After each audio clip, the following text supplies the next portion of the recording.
see their rally opportunity end with a runner on third base, but a couple of hard hit balls. Pretty good offensive start for the Doubledays despite getting to the ballpark just about an hour or so before the game. Andrew Isdale takes the mound for the Doubledays, and let's take a look at how they will line up behind him. We'll just keep you here in between innings as we read off both the batting order and the defensive alignment for the Doubledays. We'll keep the defensive alignment here. Going from left to right in the outfield, Garrett Prosper out in left field, Christian Malillo in center, A.J. Wenrich out in right, James Mason is at third base, Carson Gross at shortstop, Riley Brody will be the second baseman, with Hal Walker Jr. at first base anchoring the infield, and behind the plate doing the catching tonight will be Benji Reese. And for Andrew Isdale on the summer so far, 1-0 in 5 games played.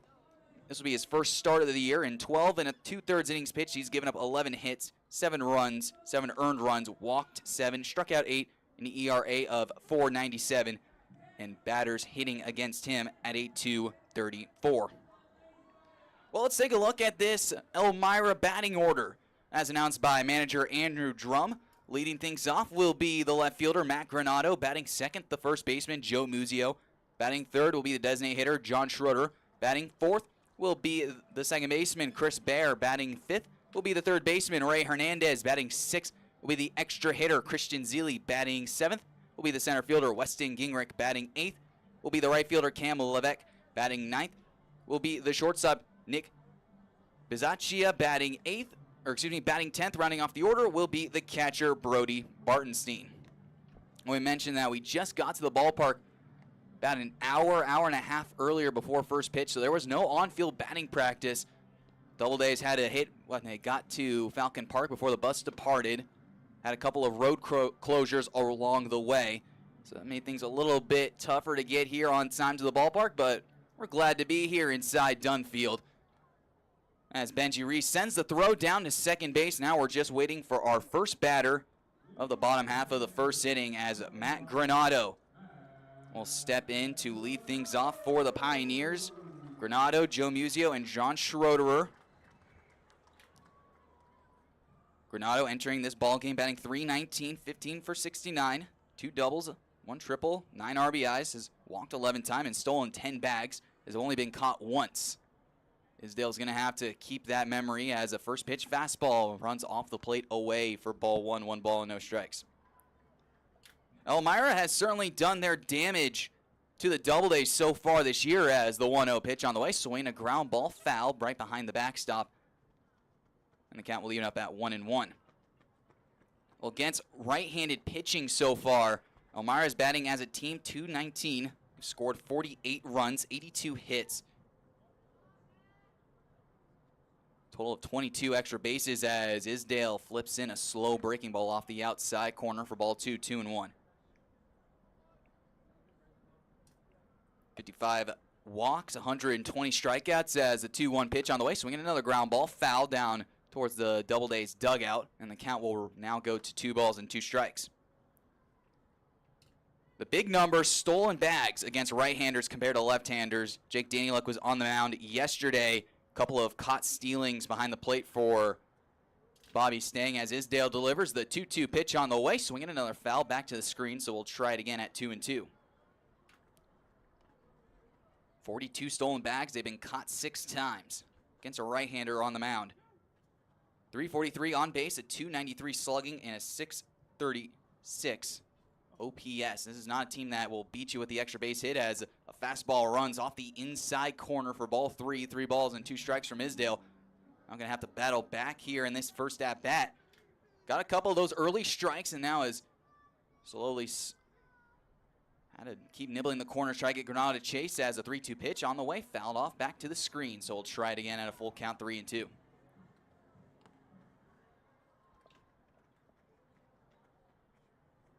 Another nice day for baseball here inside Dunfield, and 86 degrees.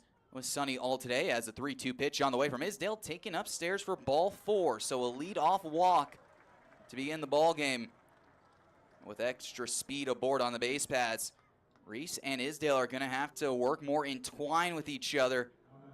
Make sure that these runners keep their leads and keep them short. Infielders also are going to have to be weary as well, especially with the aggressiveness that Elmira possesses on the base pass. Most of everyone in the top 5 of this lineup has at least over 5 stolen bags. Isdale comes set, takes a look at Granado, the first pitch. Swing and a foul off the end of the bat of the left-handed hitting Joe Muzio. No balls and a strike. Muzio 6 for 27, 222 average, 1 double, 1 RBI. Walked 4 times, has 6 stolen bags to his name. Mentioned, very aggressive team. Granado, healthy lead at first base as the 0-1 pitch is taken on the outside corner for a called strike. Maybe a little generous on the outside corner. Count runs to no balls and 2 strikes. Hal Walker Jr. holding the runner on at first base. Granado takes off. The throw to first base, and they will try to get him at second. The throw to second, tag applied, and it is in time from Hal Walker Jr. to Carson Gross covering the bag. So Granado is picked off. And that's exactly what you were expecting from this Elmira ball club, taking off as soon as they get the first chance on 2 strikes. Looks like Granado tried to do a swim move around Carson Gross's tag. Field umpire was right there to nail him for out number 1. No balls, 2 strikes. Isdale delivers. Swinging a high fly ball out to right center field. A.J. Wenrich going back to the track, and he's shy, makes the catch for out number 2. Just a loud fly out for the second out of the inning, and that will bring up John Schroeder. Doubledays were certainly not happy with the results on last night's ball game. That one ended in another disappointing 3-1 loss. That's back-to-back nights where the Doubledays lost 3-1. They lost to Geneva a couple of nights ago, 3-1. That was back on the 4th of July. And then yesterday, the Doubledays couldn't get that offense going against Elmira's staff as the first pitch from Isdale is a fastball on the outside corner for a called strike 1. Well, with the big stands in the press box overhead and create shadows in front of the plate as the 0-1 pitch is laced foul down the right field line, and we'll try it at 0-2. There's a pointy little square that makes its way out from behind the home plate area, and the shadows are creeping out towards the third base bag. Isdale in the sun right now, so pitchers are going to have the advantage in the early going as the 0-2 pitch on the way. Change up, taken just off the outside corner. Good pitcher's pitch, but misses for ball 1, 1 ball and 2 strikes. Healthy crowd on hand here for this Wednesday night. Here comes the 1-2 pitch on the way, taken in the dirt for ball 2-2, make that a Thursday night. Tomorrow will be Friday the 7th when the Doubledays will be at home against the Red Wings. Isdale looks in, resets up low and away. Here comes the 2-2 pitch on the way. Fastball taken upstairs for ball 3. Isdale is back in another full count at 3-2. Designated hitter Schroeder looking in. Here comes the 3-2 pitch on the way from Isdale. Fastball just misses on the outside corner for ball 4. So the second walk of the inning. That will bring up Chris Bear. Well, we saw Bear last night getting his Elmira debut off to a good start. A couple of RBI singles.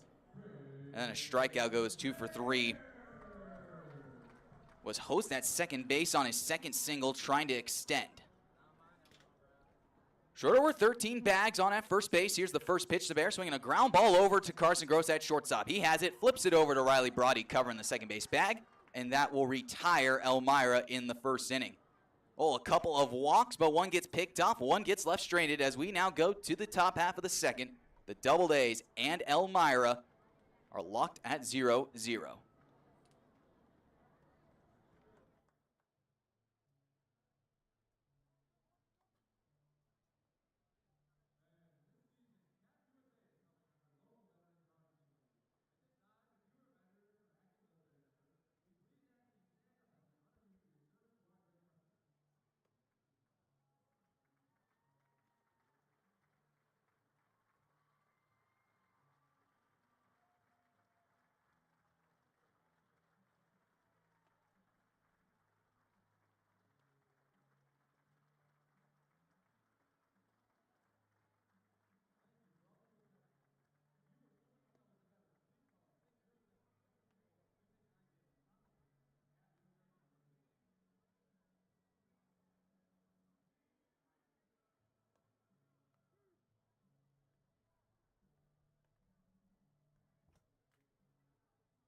Picking things up here in the top half of the second inning.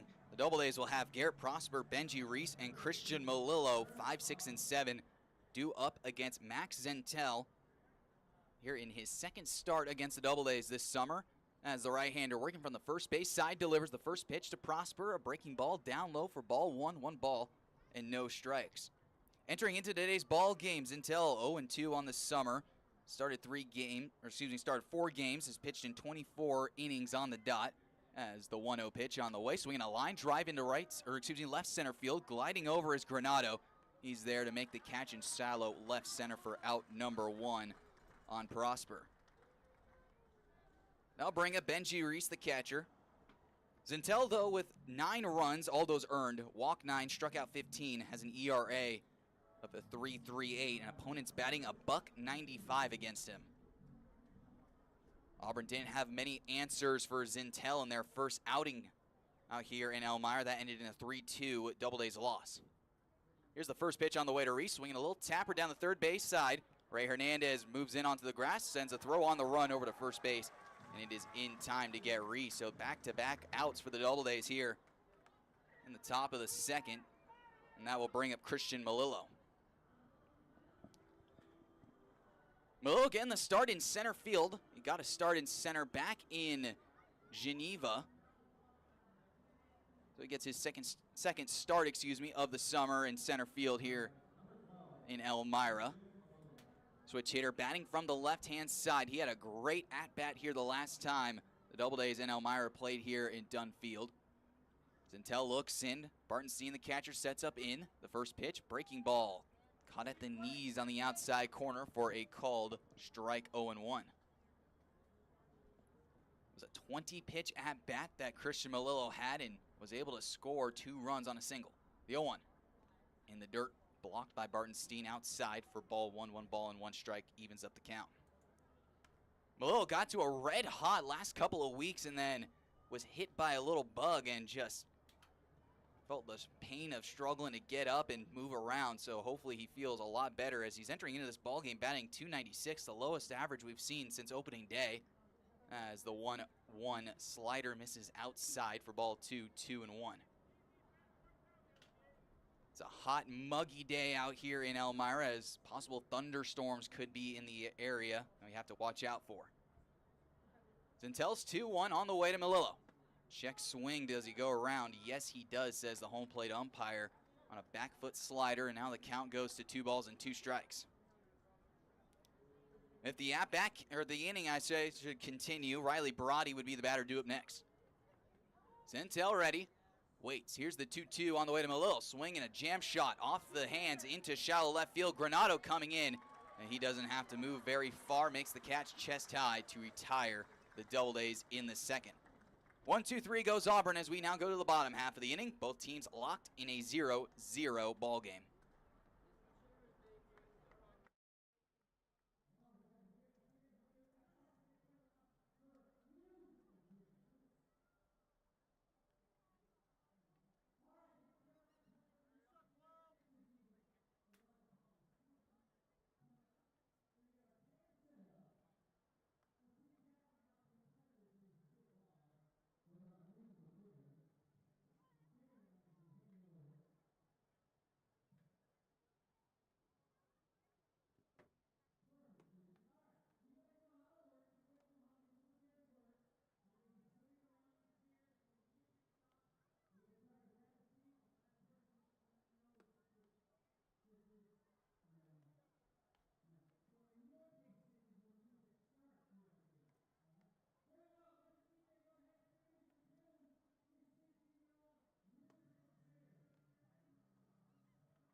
picking things up here in the bottom half of the second inning. The Doubledays are currently right now waiting for an on-field promotions to get wrapped up and over with.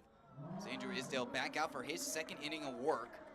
He's got some family in the ballpark tonight who took the early 5:30 a.m. flight from Colorado, made into Rochester earlier in the afternoon, and just a quick 3.5 or so hour car ride down to Elmira. They'll be here for the weekend up until Monday. I was talking with them, Sherry, Martin, Isdale, his brother Ian, and his brother's girlfriend Brooke, all in attendance down at the the third base side by the Doubledays dugout in the VIP section.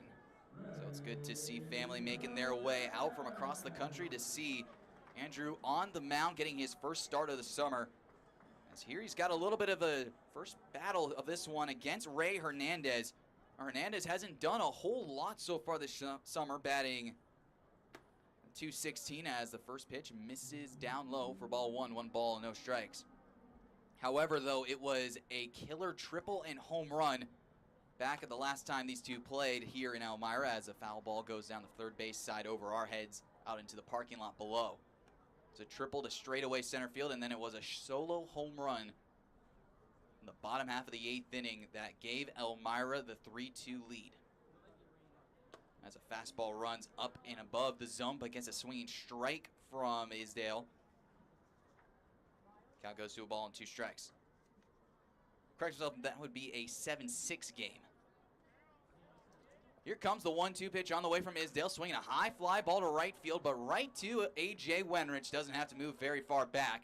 He makes the catch for a loud line out to begin the bottom half of the second inning. I'll bring up Christian Zeile, the extra hitter. Zeile, a couple of hits last night, including an RBI double, base hit and a stolen bag, and a strikeout, so went 2 for 3 against the Doubledays the night prior, as the first pitch from Isdale is a first pitch breaking ball that runs off the outside corner for ball 1, 1 ball, and no strikes. Light blue sky still overhead, maybe a couple of clouds starting to roll in. Here's the 1-0 pitch from Isdale, fastball. Don't know where that one quite missed, but it's taken just off the inside corner for ball 2, 2 balls and no strikes. Isdale working from the windup at the University of Northern Colorado. Delivers the 2-0 pitch, swing and a miss. A good fastball on the outside corner, gets a cut from Zeile, batting .273, 6 for his last 22. That includes a double and an RBI. Fastball runs up and in for ball 3, 3 balls and a strike. Isdale finding the good rhythm that he usually has as a reliever. This is time for his first start, as the 3-1 pitch is a fastball that runs upstairs for ball 4. So walk number 3 so far in the ball game puts Christian Zeile aboard at first base, and there's one away for Weston Gingrich.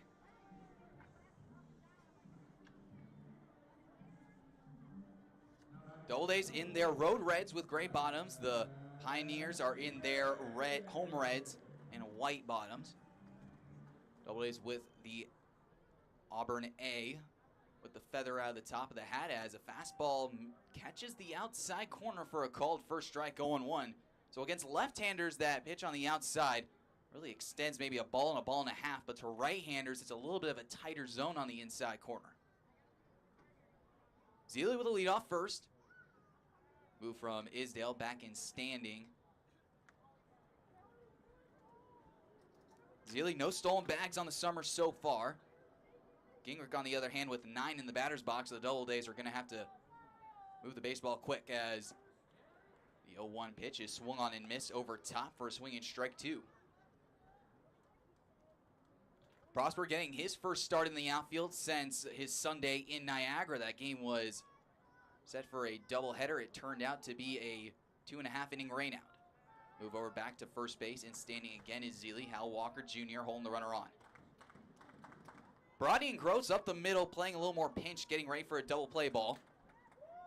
James Mason off the third base bag in his own double play depth. Isdale brings the 0-2 pitch on the way, swing and a miss on a ball in the dirt. Moving up to second base is Christian Zeile. Retired is Gingrich for the first strikeout of the game for Isdale. That's 2 away. That'll bring up Cam Levesque. On the ball in dirt, Reese couldn't find the baseball. He ended up blocking it perfectly. He just thought it was behind him. Instead, it was right down at his feet, so he picked up the baseball, made sure Zealy didn't move anywhere past the second base bag. Smart not to make an unnecessary throw to first base with the runner being out regardless. Levesque hitting a $118 as he swings and misses at a first pitch on the outside for strike one. 2 for 17, a couple of walks, 7 strikeouts. Have been the bulk of those at-bats.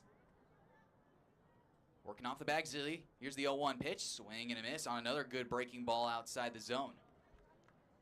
Isdale's key to the game tonight, keep the walks limited. Everyone who's reached so far has all been on the free pass.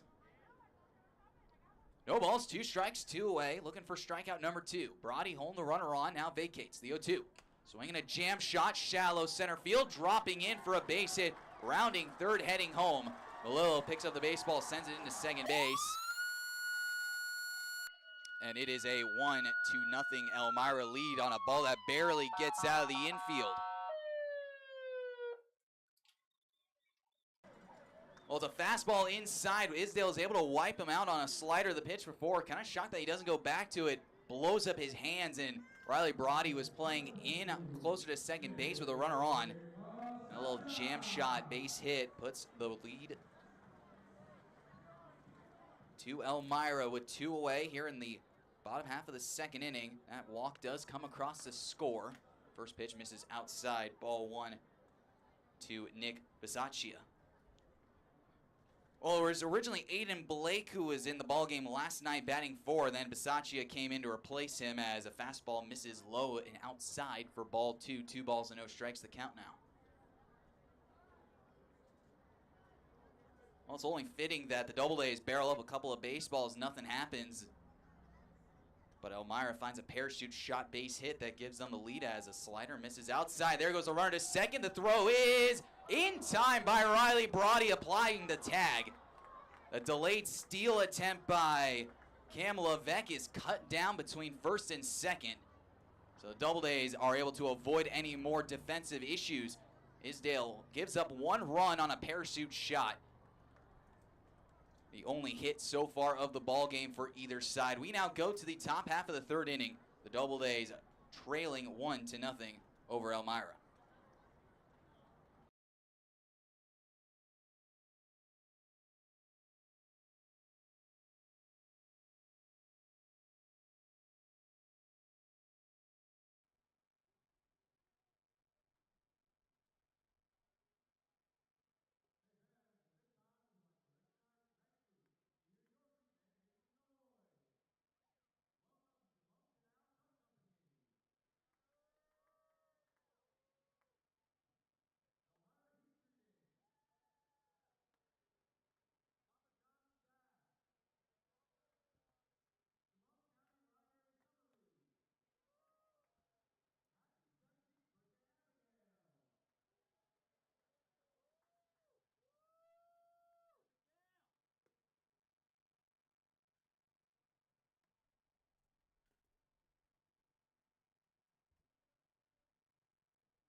Picking things up here in the top half of the third inning, as Riley Brody, Hal Walker Jr., and James Mason, 8, 9, and 10, due up for the Doubledays against Zintel, who so far has pitched a pretty seamless first 2 innings except for the double, as the first pitch to Brody's a breaking ball taken low and away for ball 1. 1 ball, no strikes.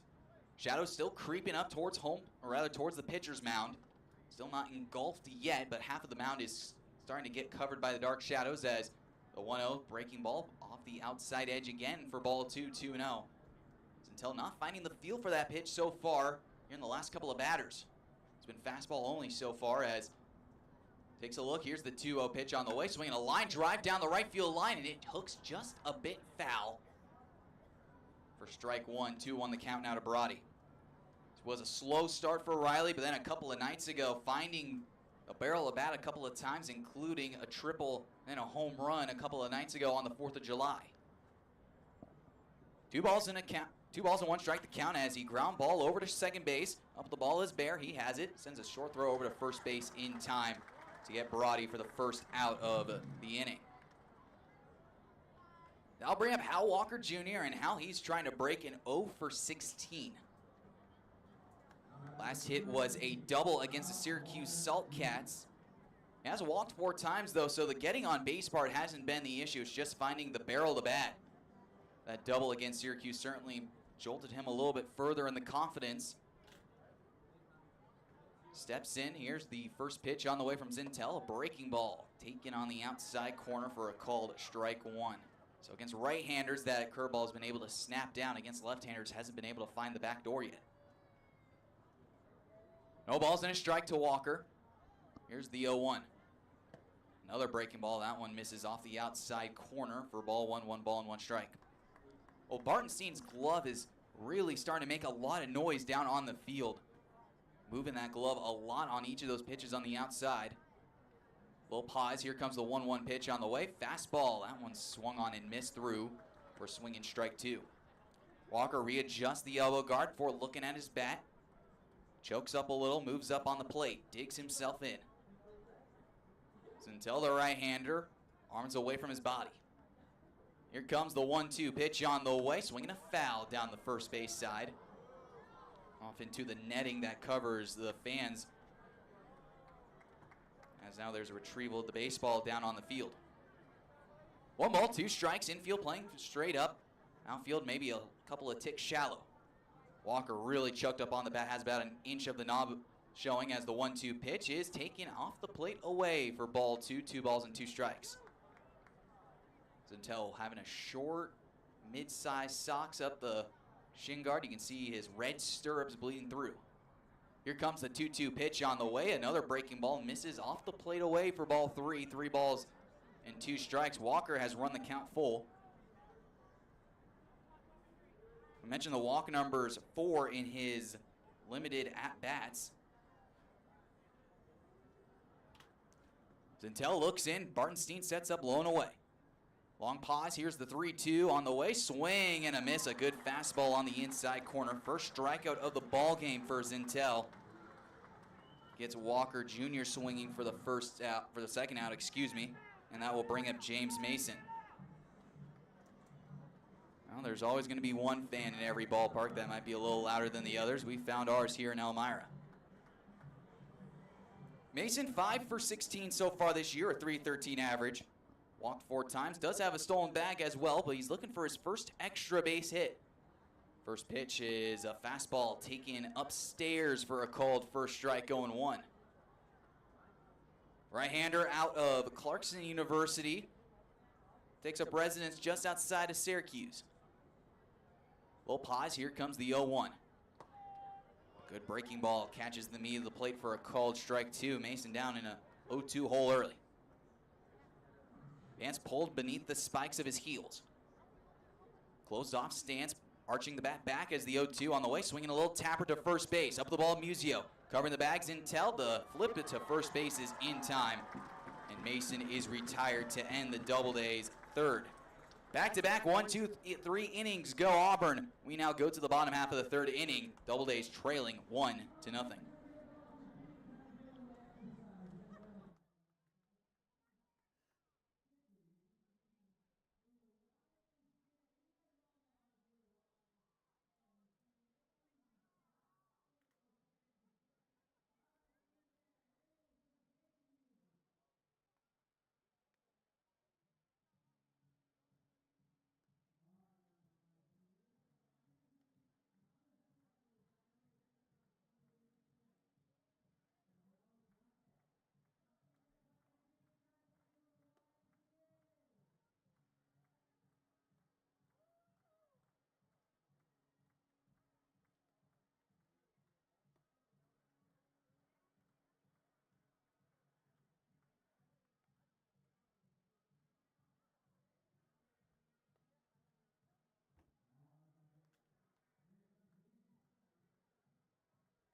Picking things up here in the bottom half of the third inning, the Doubledays trailing the Pioneers 1-0. As Nick Bisaccia back out for his first at-bat, he was hitting when Cam Levesque was trying to delay steal on Benji Reese in the Doubledays infield. Reese was able to cut down the runner between first and second, which ended the bottom half of the second. Bisaccia digging in against Isdale for the first time as the first pitch is sent on the ground over to shortstop. Gross has got it on the infield dirt, sends a throw over to Hal Walker Jr., and it's in time to get Bisaccia running down the line. One quick out here for Elmira here in the bottom half of the third inning. I'll bring up Brody Bartenstein, the catcher. Well, you can tell that it's a tale of two seasons for both these ball clubs. Auburn has certainly seen their inconsistencies over the summer. Elmira has certainly suffered some of the same fate as well, whether that be weather delays, smoke delays, you name it, we've seen it so far. But the one thing that has been the constant for both those ball clubs is the hitting aspect, as Isdale delivers a first pitch, fastball swung on and missed, 0-1 the count. Elmira entering into this ball game, batting .224 as a team, only scoring 93 runs. Isdale looks in, here comes the 0-1. Swinging a jam shot right to James Mason, glides over towards the 6-hole, makes the catch for out number 2. And we'll flip back to the top of the order for Matt Granado. But as we were mentioning, though, the offensive production for the Doubledays entering into this ball game, batting .247 as a team and scoring 132 runs. Doubledays run differential entering in, are outscoring their opponents 39 runs, and the Doubledays are also outscoring Elmira by 28 runs as a first pitch fly ball, shallow left field. Going out is Carson Gross, and how about that for a very quick inning? 1-2-3 on 1-2-3 go the Pioneers as we now go to the top half of the fourth inning. The Doubledays trailing 1-0.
Picking things up here in the top half of the fourth inning. The Doubledays have some work to do. Down only a lone run.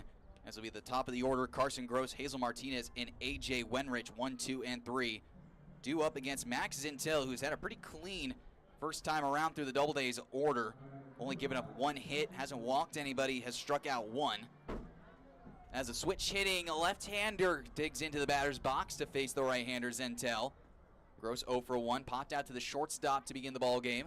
As the first pitch from Zintel's a breaking ball off the end of the bat, dropping in and dropping down into shallow right center field. A flop shot for Carson Gross to lead off the top half of the fourth inning.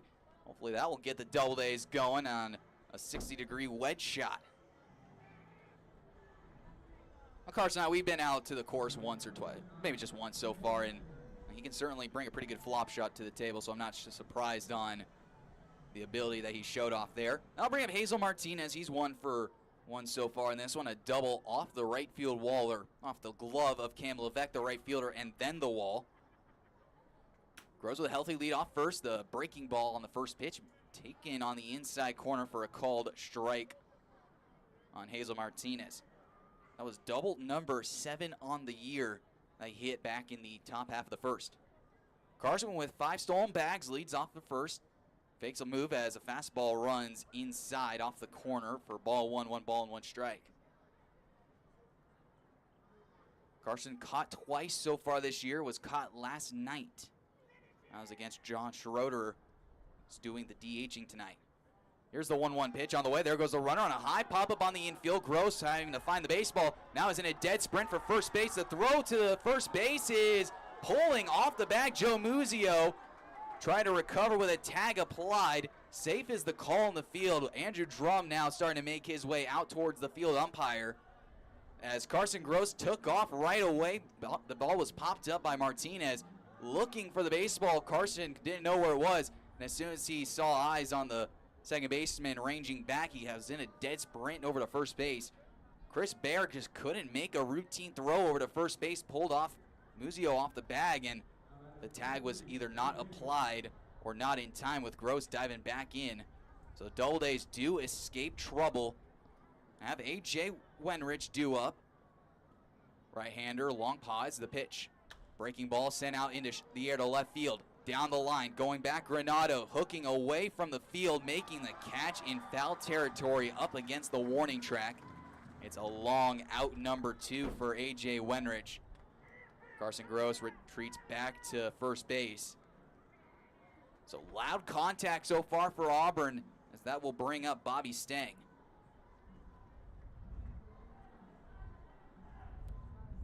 Bobby, a line out to right field his last time up, squared it up, but just put it right to the chest high for Cam Levesque. Carson still aboard at first base with a healthy lead and a move back over to the bag, and in diving safely is Gross. A.J. Wenrich and Bobby Stang both hailing from Georgia Southern. First pitch, swing, high fly, left field, Granado. Doesn't have to move as far for this one. Moving in, he makes the catch for out number 3. Well, Doubledays, they get a leadoff man on, but leave him stranded. We now go to the bottom half of the 4th inning. Doubledays down 1-0.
And we're picking things up here in the bottom half of the 4th inning. The Doubledays down a lone run, as it'll be 2, 3, and 4. Joe Muzio, John Schroeder, and Chris Baer due up in order against Andrew Isdale. And this is a full bullpen day for the Doubledays, as they already have some guys warming up and starting to stretch down the left field line, get loose to just in case Isdale can't make it as far as Ben Julian would like, as the first pitch misses down and away for ball 1, 1 ball and no strikes. Muzio fly out to right his first time up as the 1-0. Off the end of the bat, queuing in, and wow, I don't think we've seen so many blooping base hits before in the first couple of innings. This one capped off the end of the bat into shallow right field. And Isdale again finds the weak contact, but it's just another golf swing by Elmira's offense that puts the leadoff man aboard for John Schroeder. I don't think we've seen a game so far this year where we've already seen 3 bloop hits. Hardest ball hit so far today could either be the double off the wall for Hazel Martinez or the line out by Bobby Stang, the at-bat prior that, or post that, as Isdale delivers a first pitch fastball fouled off the end of the bat and back to the backstop. Schroeder walked his last time up, entering into the ballgame at a .216 average, 16 for his last 60. 4 doubles and 3 triples, one of the better hitters in this Elmira offense. Here's the pitch on the way, downstairs and low for ball 1, 1 ball and 1 strike, evens up the count. Wind blowing in from straightaway center field, which could be probably part of the reason why ball from Hazel Martinez didn't leave the yard, as a 1-1 pitch is thrown into the backstop. A breaking ball trying to go for the back foot ends up past Benji Reese. And moving on into scoring position, Muzio takes the wide turn at second, and he holds there. So a runner on at second with nobody out. With a left-hander in Schroeder, this is probably the best opportunity for Elmira to find another run here in the bottom half of the fourth. All it takes is a ground ball to the right side to get that man over. Al Walker Jr. playing in on the grass. James Mason, the third baseman, playing just a little bit more deep as the 2-1 pitch. Fastball runs up and away for ball 3, 3-1. We mentioned earlier that we had a couple of Doubledays bullpen arms starting to make their way into the bullpen. They have since come back to the dugout. So Isdale not in enough trouble yet to require help, as the 3-1 pitch is taken for a called strike on the outside edge. Count runs full 3-2 as Schroeder walks away, undoes the batting gloves, making his way back into the box. Digging his left foot in first on the line, closest to Benji Reese, the catcher. Gross in the back pocket of Muzio at second. 3-2 pitch on the way, swinging a line drive. It's through for a base hit into right field. Rounding third, heading home, and then getting the late stop sign. The throw goes all the way in by A.J. Wenrich. So a smart call by Andrew Drum to keep the runner at third. So it's first and third now with nobody out. Schroeder on at first base. Muzio all the way around to third, as now Teddy Nelson has started to make the walk from the dugout down the left field line to the bullpen. As that will bring up Chris Baer, who had a couple of RBIs in last night's ball game. First and third, nobody out. Isdale in a tight little jam here to begin the fourth inning. Looking to keep this one close, as a first pitch pop-up. Center field, Molillo backing up. He's there to make the catch. The runner in Muzio will tag. The throw will just go into the cutoff man. So it is a 2-0 Elmira lead over the Doubledays. Oh, not quite yet, though, as time is called, as Ben Julian wants to peel over to third base, so the baseball will go back to Isdale.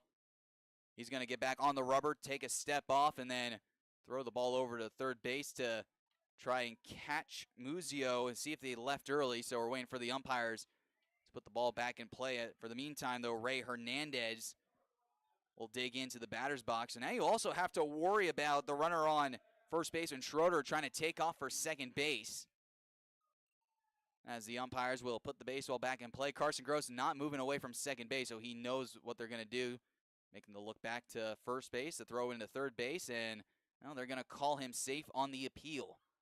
So the second run of the game does come across to score.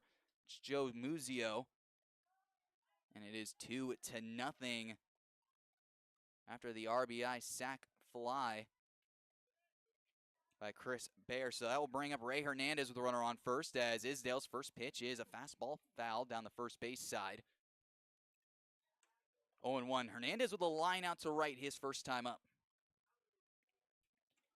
One away with a double play ball possible. Hernandez not the greatest of speed at the plate. Doubledays won't have to take as much time.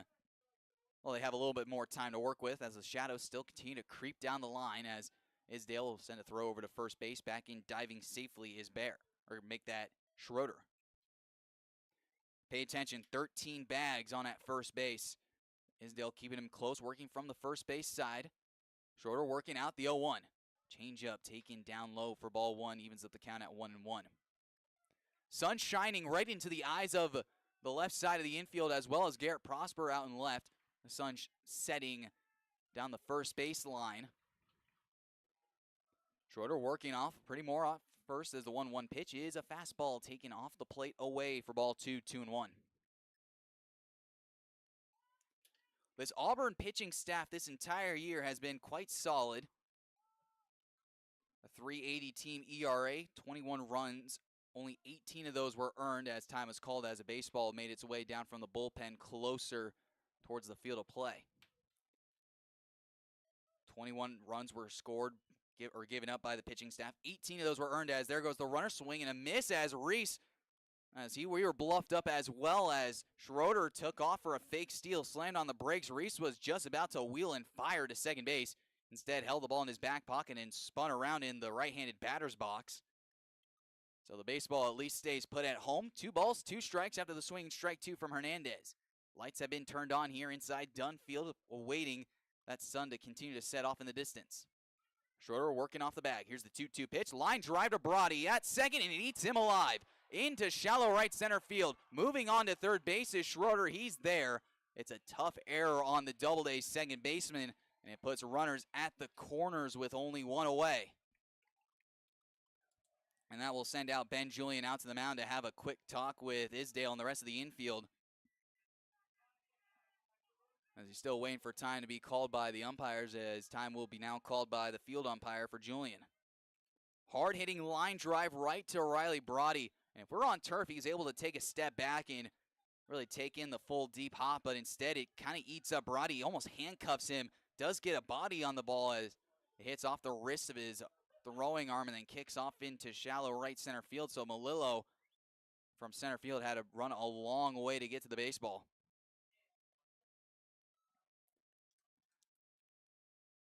Well, the batter now will be Christian Zeely. A walk and a run score. That was back in the second inning. The Doubledays looking for that ground ball 2-ball to get him out of this inning and only leave him with a 2-run deficit.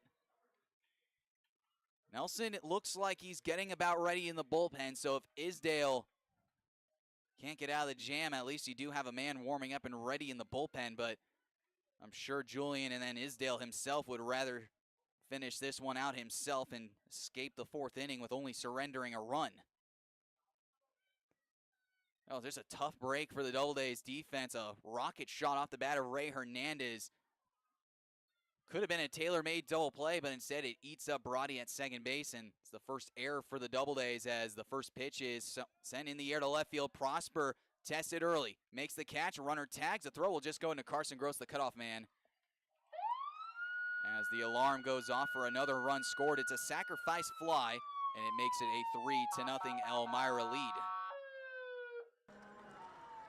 Man, I'm certain you can probably hear that siren about 3 or 4 miles away from this ballpark. It is loud, and it's right up next to us up here in the booth, so we silence any microphone that's in the vicinity of that speaker, and we just let it bleed out, let it go, and we have it back up and operational as runner on first base, 2 away. First pitch is a breaking ball sent inside for ball 1 on Weston Gingrich. RBI number 2 on the summer for Zeely on the sacrifice fly.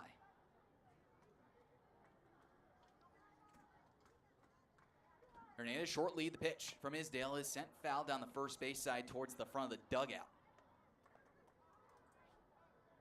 Well, now the sun has completely disappeared behind the clouds over that first base side. No shadows to deal with now for hitters, and soon enough, there'll be no lighting except for the artificial lights towering overhead. The 1-1 pitch is line drive right to the glove of Hal Walker Jr., who's on a slide. Touches first base with his glove, and that retires the side for Elmira. But they do get 2 runs here in the bottom half of the 4th inning. We'll move forward to the top half of the 5th. Doubledays trailing 3-0.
picking things up here in the top half of the 5th inning. The Doubledays have some work to do against Max Zintel, as the Doubledays will send out 5, 6, and 7, Prosper, Reese, and Melillo to face the right-hander, who's just been kind of on cruise control so far through the first couple of innings.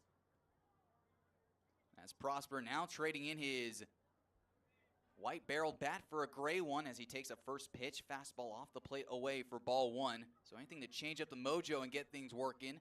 Speaking of mojo changes, Logan Matson has now taken over the third base coach's box, with James Musso over down the first base side as a breaking ball caught on the back door for a called strike. 1-1 the count. Well, Julian said that at some point, I'm going to get run from a game. It's only a matter of time. This could be a clear indication that this might be the case, as a 1-1 pitch is a breaking ball taken upstairs for ball 2, 2 balls and a strike. Teddy Nelson was warming up in the bullpen. It looks like he is set to go in for the bottom half of the 5th inning. Isdale pitched well in his short notice start time. Here's the 2-1 pitch on the way to Prosper. Fastball taken off the plate away for ball 3, 3-1. And we're talking about Bartenstein's framing job back in the prior innings, and it's certainly more apparent, especially on left-handers on the outside pitching, trying to snap the glove back in. Here's the 3-1 pitch on the way, taken down low for ball 4. So it's a clear-cut example of that low pitch and pulling the glove a little too heavy up in the zone instead of just naturally letting it go up to the zone. Might not get as many calls as you would like, especially on borderlines low and away. But a lead-off walk to Garrett Prosper, walk number 12 on the summer so far, and that will bring up Benji Reese.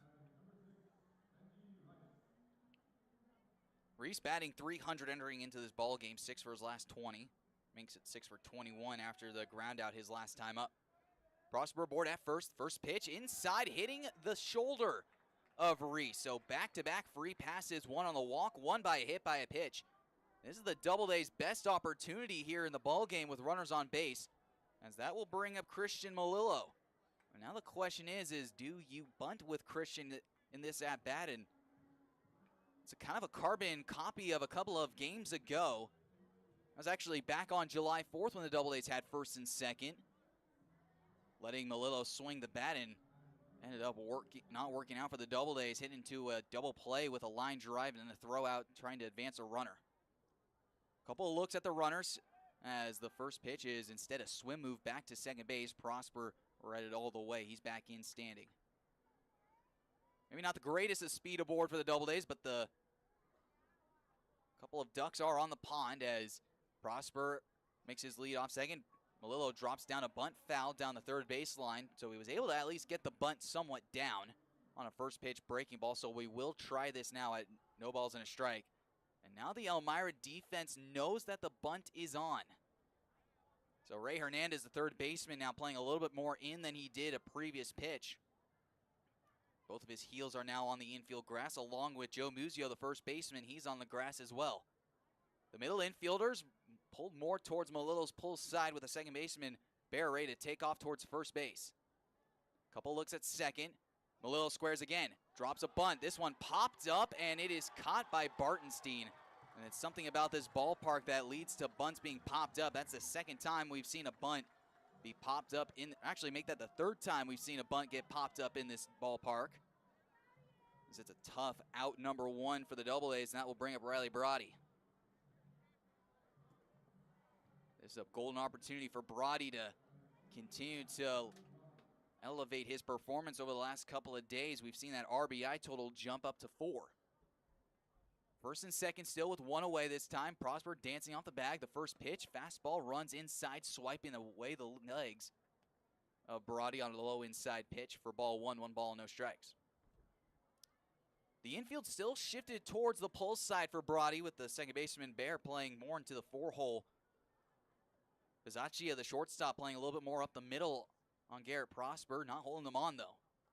Zintel's 1-0 pitch on the way. Slow breaking ball catches the outside edge for a called strike 1 to even up the count at 1-1. The shadows now have completely engulfed the pitcher's mound, so there's no such thing as hitters dealing with shadows for the rest of the ball game. Natural light, or really more, it's artificial lighting for the rest of the game. 1 ball, 1 strike. Here's the pitch on the way to Brody. Breaking ball broken off the inside edge. Taken for ball 2, 2-1 on the back foot. Prosper with the walk aboard at second base. Reese aboard at first base after the hit by a pitch. Well, the pop out to the catcher, out number 1. Couple of looks over at second. Prosper still dancing, the 2-1. Taken for a called strike 2 on the outside corner, low and away. Now Barati is in it, battled now here at 2-2. Has such great control of the zone as well. He has walked quite a bit since joining the Doubledays, 6 so far on the season. A couple of strikeouts lower than that. Here's the 2-2 pitch on the way, taken off the plate away, running outside for ball 3, and a full count at 3-2. And Brody, now basically your job is just not to hit this one on the ground. Try to keep this thing a little more airborne. Try not to end your inning right here. First and second, Prosper at second with Reese on at first. Zintel with a look. Here comes the 3-2 pitch on the way, swinging a line drive foul down the first base side. As we do have a right-hander getting loose in the bullpen for Elmira.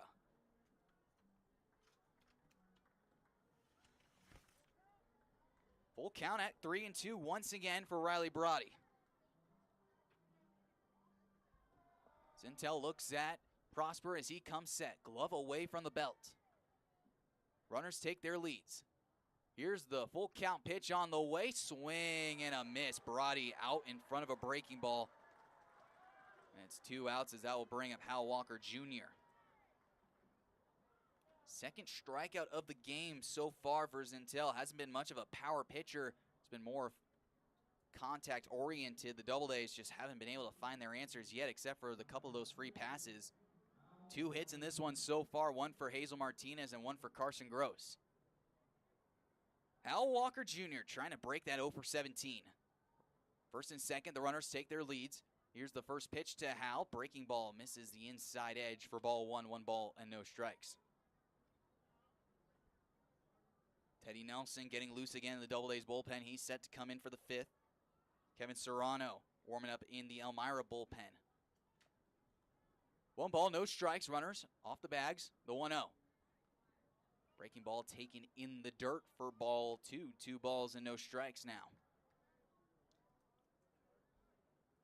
Cam Levesque, the right fielder, playing quite shallow in at right field as well as close down the line. So that right center field gap for Walker is wide. That far. Reese, not the best speed, but he might be able to motor in. The 2-0. Swing and a foul back into the glove on a good fastball outside. Walker just a tick behind. 2 balls and a strike, 2 away. The Ohio native digs himself into the batter's box. Zintel, the right-hander, working from the first base side of the rubber with the mids, comes set. Takes a look at Prosper off second. The 2-1 pitch on the way. Swing a line drive, slicing away, foul down the first base line. And off into the dead area beyond the first base dugout. Big pitch in a big spot. 2 balls, 2 strikes, 2 away. 2 runners on. Prosper led off the inning with a walk. Reese aboard right behind him after a hit by a pitch. A failed bunt attempt and a strikeout are where we're at with 2 outs. Walker choked up high on the bat handle. Runners, they take their lead. Zintel set, looks in. The 2-2 pitch on the way to Walker Jr. is a line drive foul. Down the third base coach's box. Logan Matson having it limbo out of the way. Huxley Holcomb down the line a little bit further to protect any loose baseballs and protect the bullpen catcher. We'll try this again at 2 balls and 2 strikes with 2 away. Infield shifted more to the pull side for Walker. Zintel comes set. Runners take their leads. Bronstein inside. The pitch on the way. Breaking ball misses up and away for ball 3, and the count runs full at 3-2. So the runners will get a head start with Prosper, the lead runner at second. Reese, the runner behind him at first.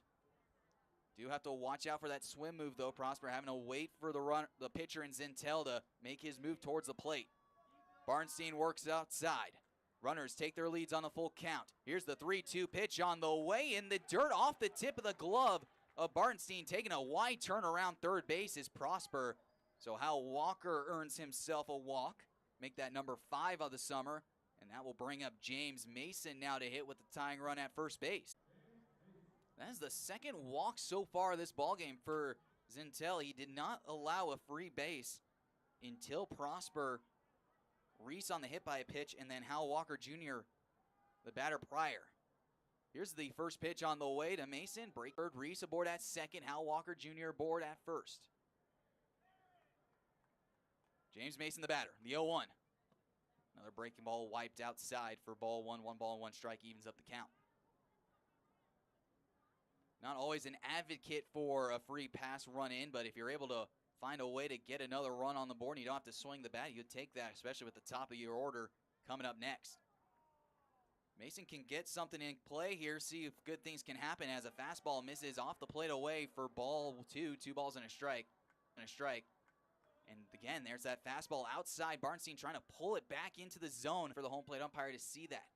Then a strike with 2 outs. Tying run sits at first base. Mason set in the box, all the way in the back. The 2-1. Swing off the hands, into left field, right to the left fielder. And Matt Granado is there to put the little testy in the top half of the 5th inning.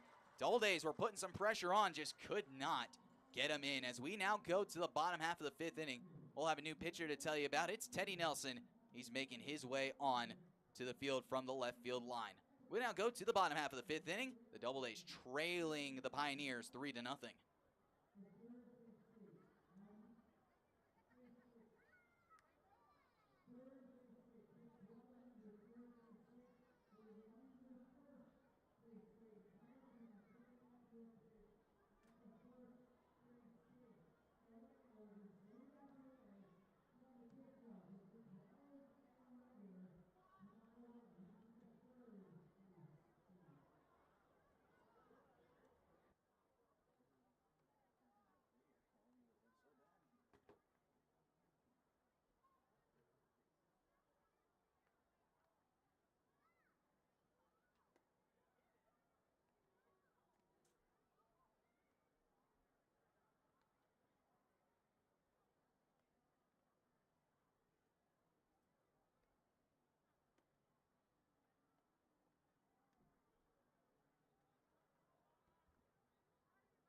Picking things up from Elmira here in the bottom half of the 5th inning. The Doubledays currently trailing the Pioneers by a score of 3-0. As that does it for Andrew Isdale. He pitches 4 innings, gives up 3 hits, 3 runs. They were all earned. Walked 3, struck out 1. Hands the ball off to Teddy Nelson as Benji Reese goes off and confirms the signs with Nelson before making his way back behind the plate. As it will be 8, 9, and 10 due up for Elmira with Cam Levesque, Nick Bisaccia, and Brody Bartenstein all due up in order against the big right-hander.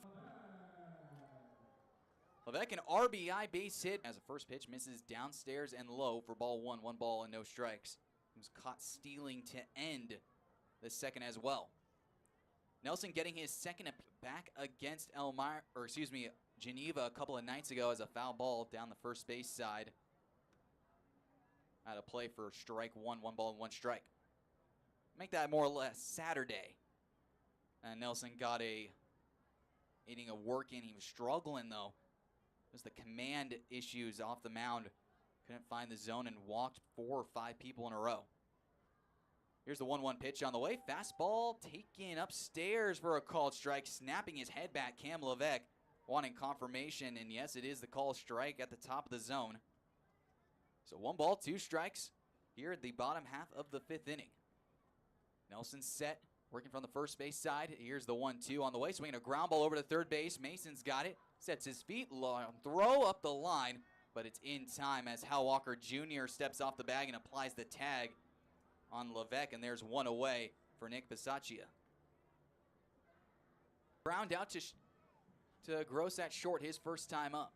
Long walk from the dugouts as Elmira's Dunn Field is one of the more interesting ballparks in the league. It is a natural grass and dirt surface, so there is that aspect of it that makes it a little more unique, especially for us at Falcon Park. We're one of the few fields with turf as a fastball spins around Bisaccia like a top in the batter's box for ball one on the inside. Well, you have the dugouts. Not only do they not have a railing in front of them like most ballparks nowadays do, so a very old school style. You have the clubhouses leading right into the dugouts as well as a fastball missing upstairs for ball two. 2 balls and no strikes. But it's also the amount of foul territory, back beyond the lines here inside Dunn Field as Nelson comes set, looks in, resets up outside, the 2-0. Fastball painted on the outer black for a called strike at 2-1. But you have at least from the very tip of home plate, right where Reese is set up, and see the amount of room you have behind the fence line as a swing and a miss for strike 2. A good fastball overpowers Bisaccia. I'd say you got about 30, maybe about 30, 35 yards possibly of room. That is at least behind from home plate and the foul lines out towards the netting line. There's a little bit more as you get closer to the dugouts as the 2-2 pitch is check swung foul into the Elmira. But from the third base bag or the first base bag to each of those dugout lines where the ball is officially quoted as a dead ball, you have about almost 40 yards of room to work with. So this is definitely one of the bigger foul territories in the league. Checking in, here comes the 2-2 pitch. And off the outside corner for ball 3, 3-2 full count now. And it looked like that Nelson strike 1. It's not the case though, and now he's got a battle at 3-2. Reese sets up inside. Nelson looks in. Long pause at 3-2 on the way. Fastball taken for strike 3 on the outside corner. That one might have been a little bit further outside than ball 3. Bisaccia taking the walk back to the first base dugout. An interesting event there for ball 3 and then strike 3, as that will bring up Brody Bartenstein, the catcher.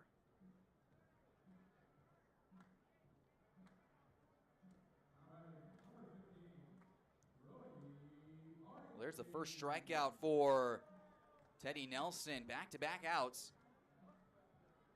Looking like Nelson has found that groove that he lost a couple of nights ago as first pitch fastball dotted on the inside corner for a called strike, 0-1. Nelson and Sam Huff, who pitched back in Elmira the last time we were down here, both of them out of Bates College. Here's the 0-1 on the way. Breaking ball inside for ball 1. 1 ball and 1 strike evens up the count. Bartenstein, the 10-hitter, batting a .190, still looking for some more of that offensive production. 4 for 21, 7 walks, 6 strikeouts. Does have a stolen bag, but does not have an extra base hit to his name yet. Here's the 1-1 on the way from Nelson. Fast 2 balls and a strike. Not only that, the last time we were here, Andrew Drum in the third base coach's box, the manager for Elmira, got himself tossed in that ball game as well. 2-1 fastball painted on the inside third for a called strike 2, and the count is even up at 2-2. From way up here in the catbird seat, right over, pretty much we're looking right over home plate. Here comes the 2-2 pitch on the way. Fastball runs underneath the armpits for ball 3, and the count runs full at 3-2. Bartenstein having to lift the arms over the baseball as that one's zipping in. Infield and the outfield for the Double A straight up, except for a more shallow outfield. Nelson set. Bartenstein set it well. Bat pointed straight up to the sky. The 3-2 on the way. Look out. Fastball runs up and inside. Buzzes the tower of Bartenstein. It's a 2-out walk that brings up the top of the order in Matt Granado. So the first walk issued by Teddy Nelson since coming onto the ball game here in the 5th. And now he has to deal with the top of the order in Matt Granado, who's 0 for 1 with a pop out to short his second time up. He was walked in the first inning and then was later picked off by Andrew Isdale. Threw a ball over to Hal Walker Jr. Hal Walker sent the throw back onto second base, and Riley Brody was able to apply the tag. First pitch, fastball runs straight to the backstop. Making the turn around second base is Bartenstein, and he'll park himself there. So a two-out runner now in scoring position here for Elmira's fifth, and this is exactly what Nelson didn't exactly want with two outs. Mentioned the control issues that he was having back on Saturday against Geneva back at home. Now, a little bit more in-depth look at that. You had the slippery mound, you had the wet baseballs, you had the rain still being a factor. You haven't pitched in a couple of days. There's a couple of other reasons to find as a fastball runs inside for ball two, and now that will bring out Benji Reese out to the mound to go talk with Nelson. But the control issues were a little more worrisome, especially when you miss and then you throw a baseball right to the backstop. Reese's ability, though, as a commander out on the ball field certainly cannot go unnoticed as a quick pep talk as Nelson grabs a little bit more of that rosin that's set behind the mound. But Reese's ability to shepherd his young pitching staff, and there's a lot of young arms out here. And it's been a great job by Benji to pretty much hold his own behind the plate. He's been calling all these catchers are in college, so they're calling their own games essentially. So as soon as you get to college, it becomes more of an important position than when you're at the high school level. 2 balls, no strikes, two-away, runner at second. The first pitch is sent in the air to center field. Moving over to the arm side in left center is Christian Molillo. Does not have to go very far to make the catch. And just like that, Teddy Nelson escapes his little jam in the bottom half of the 5th inning. We're in the second half of this ball game. We go to the top half of the 6th, the Doubledays. They're looking for offense. They are down 3.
And we're picking things up here in the top half of the 6th inning. Welcome back to Dunfield here in Elmira. Trevor Curl up here in the booth with you guys through the rest of this season as Carson Gross, Hazel Martinez, and AJ figure out this right-hander in Max Zintel, who's had the answers so far, leaving the Doubledays with only 2 hits in his first 2 times through the order. Side, the first pitch, fastball misses outside for ball 1. 1 ball and no strikes.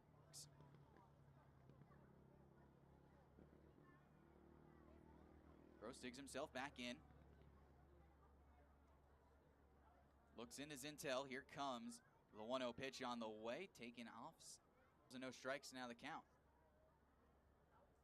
Hazel Martinez would be due up next. He does have a double in this one. Gross had a flop shot single back in the fourth.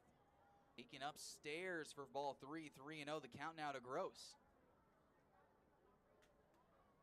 In the driver's seat now, the Doubledays have a left-hander and Jake Houts warming up in the bullpen. Here's the 3-0. Taken off the plate for, oh, which one is a strike? That was called for ball 3. Maybe that first one was called for a strike, but that wasn't anywhere close to the zone, so it's now 3-1 the count. Never mind, as the pitch on the way, taken for ball 4, which the first pitch of the at-bat was. So Carson Gross makes his way to first base anyways on the third walk of the ball game for Max Zintel. Well, sometimes you just don't really know about some of these umpires until you actually see them operate. As a throw back to first base. Carson Gross just got back to the bag. Michael Woolley has now grabbed the shell cap. He's now coaching in first base, so the Doubledays are looking for any sort of mojo answers. Infield shifted to Martinez's pull side. Here's the first pitch as the fastball runs outside for ball 1, 1 ball, no strikes. Ray Hernandez taking up shop right around the deep 6 hole with shortstop Nick Bisaccia over behind the second base bag. Chris Bear still on the infield dirt as a pop. Hernandez at third base. Moves over down the line, makes the catch, and Martinez pops out for out number 1. That will bring up A.J. Wenrich. Looking for any sort of answers offensively over the last couple of games. The 4th of July, the Doubledays were only able to scrap across a run. Last night, the Doubledays were only able to scrap across a run. Both their opponents in Geneva and then Elmira last night were able to score 3 runs and then shut out the bats. Gross working off the bag at first base with Wenrich the batter. The first pitch he sees is a slider taken at the knees for a called strike 1.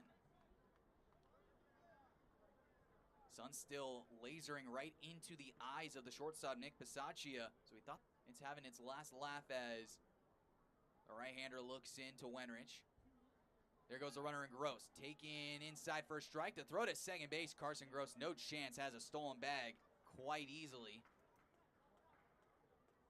And now Wenrich is down in an 0-2 hole. That's stolen base number 6 so far on the summer for Carson. More importantly, though, he gets out of the double play ball. So good speed aboard at second base. Long outfield grass would slow up the baseball just enough, even though it looks like it just was cut today. Gross taking his lead off second base. The second baseman Bear holding him on. Here's the 0-2 pitch on the way. Jam shot coming our way. Oh, just can't get it out of our reach. Up here just was not in the cards. When we talked to Alex, the broadcaster for Elmira, asked him, hey, have you ever gone to baseball up here? He said no, haven't yet. It's come close, though, off the facade of the press box on the other side. That's the closest we've gotten here so far this year. No netting in front of us, so we have a perfectly clear view of the field, unlike back home at Falcon Park where we have the netting protecting the crowd.